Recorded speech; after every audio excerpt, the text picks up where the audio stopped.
A very, very good morning, wonderful peeps. This is Dr. Maya. Lovely, lovely morning here, Wednesday in Jersey. আমার বাঙালি শ্রোতাদের জন্য নমস্কার. Today I want to talk about imposter syndrome management strategies. So the thing I want to remind myself all the time, a lesson I had learned during my counseling training, is that thoughts and feelings do not necessarily have to be truths. As a matter of fact, most of the time, just because I'm thinking something does not mean it's truth with a capital T. So for example, I can wake up today morning and think that I am Miss Universe. It ain't true, right? I could be, maybe in some alternative world, but as of this moment, just because I wake up and think to myself that I am, well, also a millionaire, it ain't true. It could be, but at this moment, the thought is not the truth. Far more importantly, our unhelpful thoughts, our negative thoughts, are also not truths. So this is directly related to one strategy to cope with and come to deal with imposter syndrome.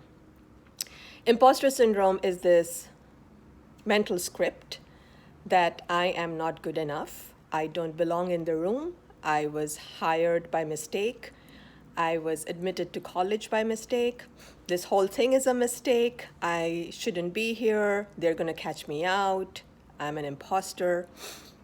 And if you notice, these are all thoughts, and a lot of them are unhelpful thoughts. One strategy for learning to handle imposter syndrome is to learn to understand the way our minds work. So there's the limbic system, which is the primitive brain, whose job is to keep us alive. So it will create thoughts and emotions that make us then take actions to keep us safe. The prefrontal cortex, which is the seat of reasoning and empathy and understanding that life is complex, reality is complex, that part of our mind is able to look at the data that is being sent by the more impulsive, instinctive, primitive reptilian brain. And if we train our minds, so it's a lot of training, right? A lot of training, but it can be possible. When we train our minds to understand where the thoughts that are being created are not valid, then it opens up space for us to create a counter thought or a counter story.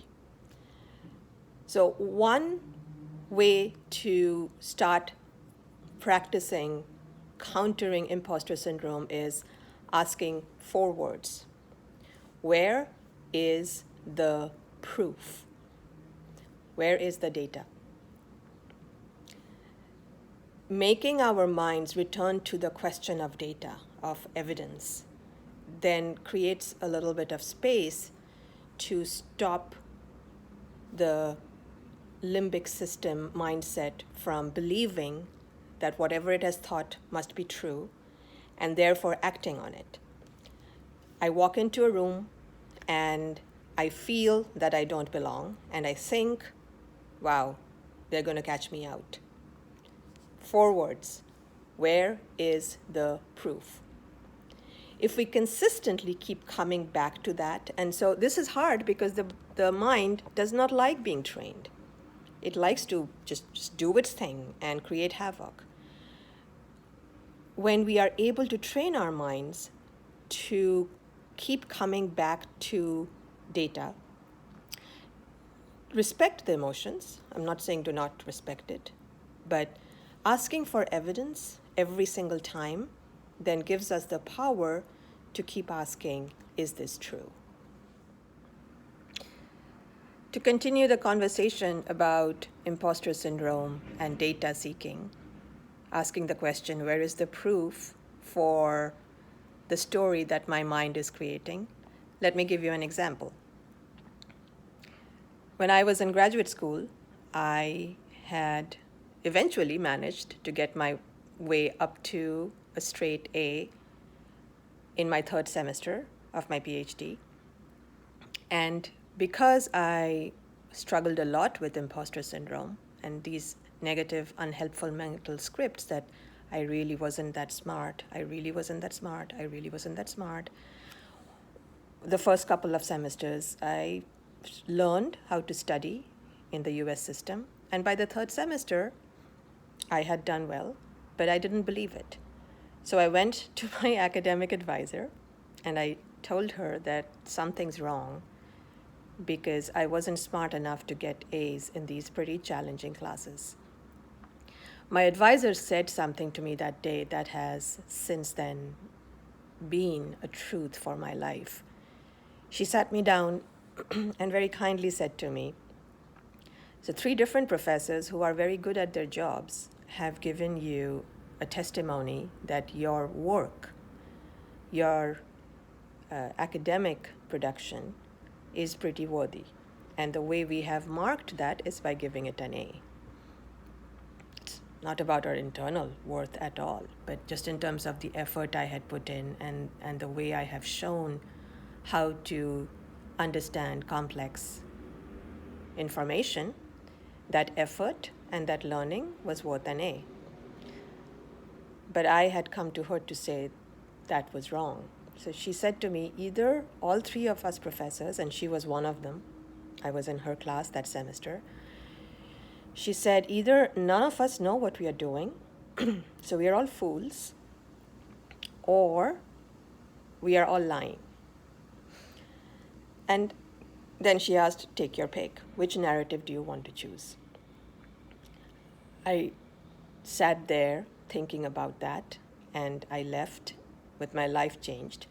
Because when we come to a decision based on a thought, and then we keep taking other actions based on that thought. So in this case, I would have left saying, I'm not smart, so I'm not going to try more and keep doing well, and it would have all led to more unhelpful behavior.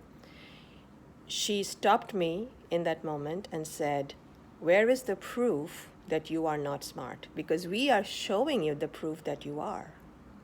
We are giving you an external testimony that you have intelligence and the capacity to work hard, and all of that then gets rewarded. Don't question our assessment of your effort. So where is that proof is a very handy question, because anytime I'm walking into a room now and something gets triggered and the old little voice starts saying, they're going to figure out you have nothing to say, I keep going back to those 4 words. Who in the last 6 months has actually told me in so many words, all right, we don't think you belong? Who in the last 6 months has written to me or implied, your ideas are really dumb? None, right? And sometimes are there, snarky people? Yes. But for the most part, if we really hold up a mirror to our experiences, we will find that a lot of those unhelpful thoughts cannot be bolstered, supported by data to back it up. So imposter syndrome is the feeling that something's wrong with us and we don't belong. And one strategy to counter it is to return every single time to the question, show me the proof. And this is an internal dialogue as much as an external one. And there are other strategies I will talk about. But for today, when that pesky idea comes into your head that I am not good enough, think about what would Maya say. Where is the proof? All right? I love you guys. Be well. Take care. Have a lovely day. Dr. Maya. Bye.